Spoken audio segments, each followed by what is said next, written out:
Hello viewers. जैसे कि हम यूनिट नंबर 3 डायनामिक्स कर रहे थे और उस यूनिट नंबर 3 में हमने डायनामिक्स और फोर्स को कवर कर लिया था। आज जो हमारा टॉपिक है वो मोमेंटम का फोर्स के साथ रिलेशन, सेफ्टी डिवाइसेस और law of conservation of momentum है। तो अगर हम मोमेंटम को डिफाइन करें तो मोमेंटम होता है the quantity of motion present in a body, यानी कोई भी बॉडी जब मूव करती है तो उसमें जो क्वांटिटी ऑफ मोशन होती है वो उस बॉडी की मोमेंटम को शो करती है। यहाँ अगर मोमेंटम देखें तो मोमेंटम क्या होती है? Momentum is a product of mass and velocity. यानी सपोज करें कोई भी ऑब्जेक्ट हो, उस कोई भी ऑब्जेक्ट में जब उस मास ऑब्जेक्ट को किसी वेलोसिटी के साथ मूव कराएंगे तो उसमें जो क्वांटिटी होगी मोशन की उसे हम क्या कहते हैं? Momentum of the body. Suppose करें कि कोई कार है, वो कार को कोई भी मास ऑब्जेक्ट है और उसका मास m होगा। जब वो कार मूव करेगी किसी वेलोसिटी से तो उसको जो क्वांटिटी होगी मोशन की उसे हम क्या कहते हैं? मोमेंटम। यानी अगर मोमेंटम को डिफाइन करें तो मोमेंटम क्या हुआ? That any body which possess some quantity of motion is called as it has some kind of momentum. For suppose अगर हम मोमेंटम देखें तो दी quantity of motion possessed by a body, जो भी क्वांटिटी होती है मोशन की वो कोई भी बॉडी कोई भी ऑब्जेक्ट पोजेस करता है तो उसे क्या कहते हैं? हम मोमेंटम ऑफ द बॉडी कहते हैं।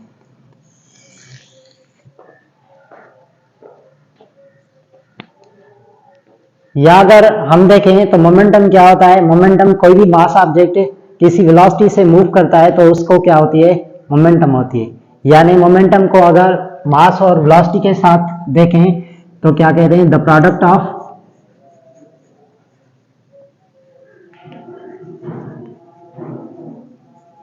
mass and velocity is called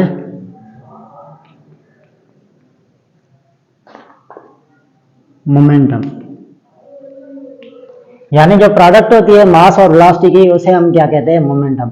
अगर मोमेंटम को वेक्टर और स्केलर के हिसाब से देखें तो momentum is a vector quantity. क्यों? क्योंकि उसकी जो डायरेक्शन होती है वो उस तरफ होती है जिस तरफ बॉडी की वेलोसिटी होती है। वेलोसिटी वेक्टर क्वांटिटी है तो इसलिए मोमेंटम भी क्या हो गई? वेक्टर क्वांटिटी हो गई। अगर हम फिगर के हिसाब से देखें तो फिगर में हमें दिया गया है कि कोई भी ऑब्जेक्ट है, let's suppose this is a car and this car is moving with some velocity।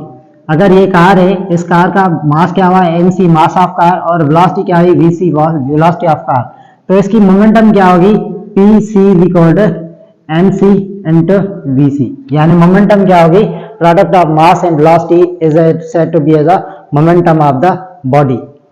अगर हम मोमेंटम को देखें तो मोमेंटम का ऐसा यूनिट क्या होता है? मोमेंटम का मास का ऐसा यूनिट किलोग्राम होता है, वेलोसिटी का मीटर पर सेकंड। तो इसलिए मोमेंटम का जो ऐसा यूनिट है वो क्या है? किलोग्राम मीटर पर सेकंड, या इसे हम न्यूटन इंटू सेकंड भी कहते हैं। मोमेंटम का ग्राफिकली देखें तो मोमेंटम किस चीज पर डिपेंड करती है? मोमेंटम डायरेक्टली प्रोपोर्शनल होती है मास से। Momentum is directly proportional to the mass as well as momentum is directly proportional to the velocity. अगर आप फिगर में देखें तो उस फिगर में हमें दिया गया है कि मोमेंटम का रिलेशन मास के साथ और मोमेंटम का रिलेशन वेलोसिटी के साथ। तो जो मोमेंटम है वो हॉरिजॉन्टल दी गई है और मास और वेलोसिटी क्या कर दी गई है? वर्टिकली। तो इस हिसाब से देखें तो जैसे जैसे मास ऑब्जेक्ट का वेरी होगा उसकी मोमेंटम भी क्या होगी? बढ़ेगी। यानी क्वांटिटी ऑफ मोशन भी क्या होगा? बढ़ेगा। सिमिलरली अगर किसी भी ऑब्जेक्ट का वेलोसिटी इंक्रीज करेंगे तो उसकी मोमेंटम भी क्या होगी? इंक्रीज। सपोज एक ट्रक है, भले वो ट्रक उसकी वेलोसिटी स्लो हो पर उसकी मोमेंटम क्या होगी? लार्ज, क्योंकि उसका मास क्या है? ज्यादा। सिमिलरली अगर हम मास को स्मॉल करें और वेलोसिटी को इंक्रीज करें, सपोज हम किसी भी बुलेट को फायर करते हैं तो उसकी रिवॉल्वर या किसी भी जो गन है उसका मास क्या है, कम ज्यादा है, जो बुलेट है उसका मास कम है। पर हम देखें तो कम मास ऑब्जेक्ट की मोमेंटम क्या है, इंक्रीज हो गई। क्यों इंक्रीज हो गई? क्योंकि उसकी वेलोसिटी भी क्या है, इंक्रीज है। यानी मोमेंटम क्या हुई, product of mass and velocity. तो मोमेंटम मास पे भी डिपेंड करती है और वेलोसिटी ऑफ द बॉडी पर भी डिपेंड करती है। तो इस हिसाब से ग्राफ में दिया गया है। यहां पर देखें तो हमारा क्या है, एक तो सिंपल मोमेंटम है और मोमेंटम को इन टर्म्स ऑफ फोर्स भी हमें डिफाइन करना है। सपोज कोई भी ऑब्जेक्ट लेते हैं तो उस ऑब्जेक्ट की हम देखें तो इनिशियली उस ऑब्जेक्ट की, ये कोई भी ऑब्जेक्ट है, ये ऑब्जेक्ट जब मूव करेगी, ये कार मूव करेगी तो इसकी इनिशियल वेलोसिटी वी आई होगी। अगर हम देखें किसी भी इसकी वेलोसिटी तो कुछ टाइम के बाद इसकी वेलोसिटी क्या हो जाएगी, कुछ टाइम के बाद टी टाइम के बाद इसकी वेलोसिटी हो गई वी एफ, फाइनल वेलोसिटी। तो हम देखें तो मोमेंटम क्या है, मोमेंटम डायरेक्टली प्रोपोर्शनल है मास और वेलोसिटी से। तो मोमेंटम की इक्वेशन क्या बन जाएगी, एम इंटू वी। अगर हम देखें कोई भी सेम ऑब्जेक्ट है तो सेम ऑब्जेक्ट का मास क्या होगा, सेम होगा, पर उसकी वेलोसिटी चेंज कर सकते हैं, हम वेरी कर सकते हैं। यानी मोमेंटम का जो चेंज है पी, वो क्या है, मास इंटू डेल्टा वी हो जाएगा। यानी अगर देखें तो ये मोमेंटम क्या हो जाएगी, P is equal to mass delta V क्या होगी, यहां पर अगर फाइनल में से इनिशियल सब्ट्रैक्ट करेंगे VF माइनस VI हो जाएगा। अगर दोनों तरफ टाइम से डिवाइड करें तो मोमेंटम क्या बन जाएगी, P over delta T is equal to M VF minus VI over T। यानी जो P ओवर डेल्टा T है ये क्या हो जाएगा, M इंटू ए। यानी जो मोमेंटम है, अगर हम देखें तो मोमेंटम P जो है वो क्या बन जाएगी, P ओवर डेल्टा T बन जाएगी F, या P जो है वो F इंटू डेल्टा T बन जाएगी। ये मोमेंटम और फोर्स का क्या है, एक दूसरे का रिलेशनशिप है। यानी मोमेंटम क्या होती है, when a sudden force applied on a body then that force causes the momentum into body, या इसको हम इंपल्स भी कहते हैं। इंपल्स क्या होता है, when a sudden force applied on a body for a short interval of time is called as a impulse. कोई भी जो फोर्स है उसको हम किसी भी ऑब्जेक्ट पर शॉर्ट इंटरवल ऑफ टाइम के लिए अप्लाई करते हैं तो उसे क्या कहते हैं, इंपल्स कहते हैं। यानी अगर मोमेंटम और फोर्स में डिफरेंस किया जाए तो फोर्स एक एजेंट होता है जो किसी भी ऑब्जेक्ट की पोजीशन या स्टेट चेंज करना चाहता है। वैसे मोमेंटम क्या होती है, मोमेंटम होती है क्वांटिटी ऑफ मोशन। कितनी भी बॉडी को मोशन की क्वांटिटी दो वो उसकी क्या हो जाती है, मोमेंटम। अगर हम देखें तो मोमेंटम डायरेक्टली प्रोपोर्शनल है फोर्स से और डायरेक्टली प्रोपोर्शनल है टाइम से। यानी किसी भी ऑब्जेक्ट पर कितना भी फोर्स लगाओगे उस पर जितना टाइम बढ़ाओगे फोर्स का, उसकी मोमेंटम क्या होगी, इंक्रीज होगी। यानी ऐसे हिसाब से आपको मोमेंटम और फोर्स का हिसाब से दिया गया है। अगर हम देखें फोर्स और मोमेंटम और इंपल्स के हिसाब से, तो इंपल्स क्या होता है, when a force applied on a body for very short interval of time. यानी इंपल्स जो है वो फोर्स और टाइम पे डिपेंड करती है। अगर किसी भी ऑब्जेक्ट में टाइम इंक्रीज करोगे तो उसकी इंपल्स क्या होती है, रिड्यूस हो जाती है। तो इस हिसाब से हम ये सारी चीजें देखते हैं। अगर आप एग्जांपल्स देखोगे तो firing of a bullet has possess some kind of momentum, a moving car possess some kind of momentum. Similarly अगर आप देखो जब हम हैमर को नेल से स्ट्राइक करते हैं, सॉरी नेल को हैमर से स्ट्राइक करते हैं तो वो क्या है, मोमेंटम अप्लाई करती है। यानी जो देखें तो उसमें शॉर्ट इंटरवल ऑफ टाइम होता है और फोर्स लगता है, जिस वजह से उस नेल को मोमेंटम मिलती है और नेल क्या है, दीवार में जाता है। यानी इस हिसाब से हम देखें तो ये हमारे पास क्या है, कुछ एग्जांपल्स हैं मोमेंटम और फोर्स के हवाले से। अगर सेफ्टी डिवाइसेस पे आए तो सेफ्टी डिवाइसेस क्या होती हैं, the devices which helps to save a life is called as a safety devices. वो डिवाइसेस जो लाइफ को सेव करने में हेल्प करती है उसे क्या कहते हैं, सेफ्टी डिवाइसेस। मोमेंटम के हिसाब से देखें तो मोमेंटम में हम सेफ्टी डिवाइसेस क्यों इस्तेमाल करते हैं, क्योंकि उनका टाइम इंटरवल क्या होता है, बढ़ाना होता है। यानी सेफ्टी डिवाइसेस देखें तो अगर हम देखें तो हम सीट बेल्ट इस्तेमाल करते हैं कार वगैरह में, या व्हीकल्स वगैरह में, वो क्या होता है जब कोई भी अब हम किसी भी ऑब्जेक्ट से स्ट्राइक करें तो हमारा जो टाइम इंटरवल है वो सीट बेल्ट क्या करता है, इंक्रीज करता है, या उसको हमें क्या करता है, आगे जाने से रोकता है, यानी न्यूटन्स के लॉ मुताबिक एक्शन का रिएक्शन उस हिसाब से। या हम देखें तो हम हेलमेट इस्तेमाल करते हैं, व्हीकल या मोटर बाइक हेलमेट होता है या क्रिकेट स्पोर्ट हेलमेट होता है। तो ये हेलमेट क्या करता है, जब वो ऑब्जेक्ट कोई भी ऑब्जेक्ट बाहर से लगता है तो उसका टाइम इंटरवल क्या करता है, इंक्रीज करता है, जिसमें मोमेंटम की क्वांटिटी क्या हो जाती है, रिड्यूस हो जाती है। यानी इस हिसाब से हम सेफ्टी डिवाइसेस इस्तेमाल करते हैं, या एयर बबल्स इस्तेमाल करते हैं, जो आम ऑटोमोबाइल्स हैं, जो ऑटोमेटिक ऑटोमोबाइल्स हैं उसमें हम एयर बबल्स इस्तेमाल करते हैं, जो स्टीयरिंग से निकलकर हमें फोर्स प्रोवाइड करती है या एक मास प्रोवाइड करती है, जिस वजह से हमारी मोमेंटम जो है वो क्या हो जाती है, रिड्यूस हो जाती है।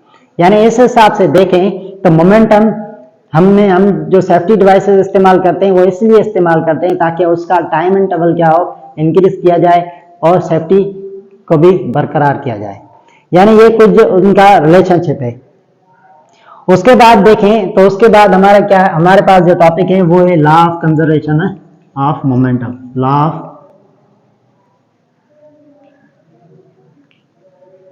Conservation of momentum.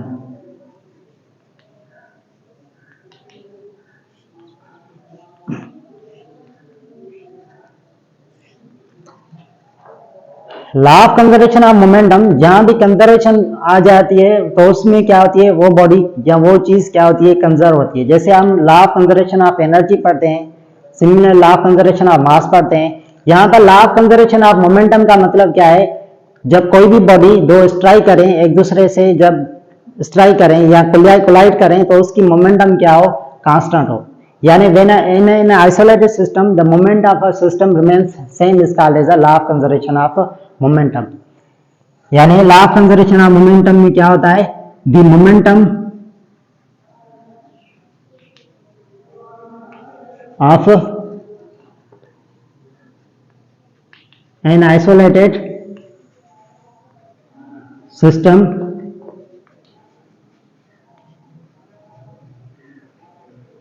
remains same। यानी जो कोई भी आइसोलेटेड सिस्टम है, उस आइसोलेटेड सिस्टम में जो मोमेंटम ऑफ द बॉडी है वो क्या हो जाए, कांस्टेंट रहे, उसे हम क्या कहते हैं, law of conservation of momentum. यानी मोमेंटम में देखें तो मोमेंटम सिस्टम की इसलिए कांस्टेंट रहती है क्योंकि वो क्या हो जाती है, उसमें एक्सटर्नल फोर्स जो है वो इन्फ्लुएंस नहीं कर सकता।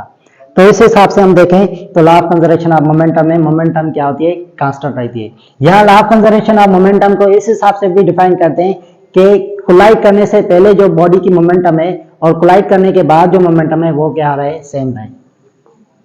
यानी the momentum of a body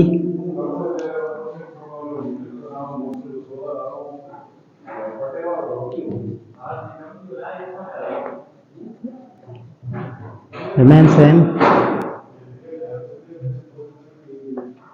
before and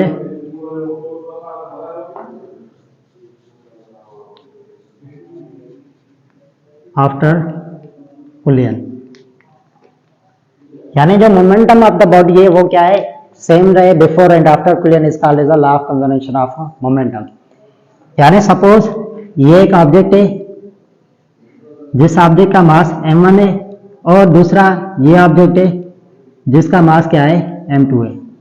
suppose करते हैं इसकी वेलोसिटी u1 है, इसकी वेलोसिटी क्या है, u2 है। ये ऑब्जेक्ट दोनों एक तरफ मूव करते आ रहे हैं और किसी पॉइंट पर वो क्या करेंगे, कोलाइड करेंगे। सपोज करते हैं ये इनकी क्या हो गई, दोनों ऑब्जेक्ट की कोलिजन हो गई। तो ये जो ऑब्जेक्ट्स हैं वो एक दूसरे से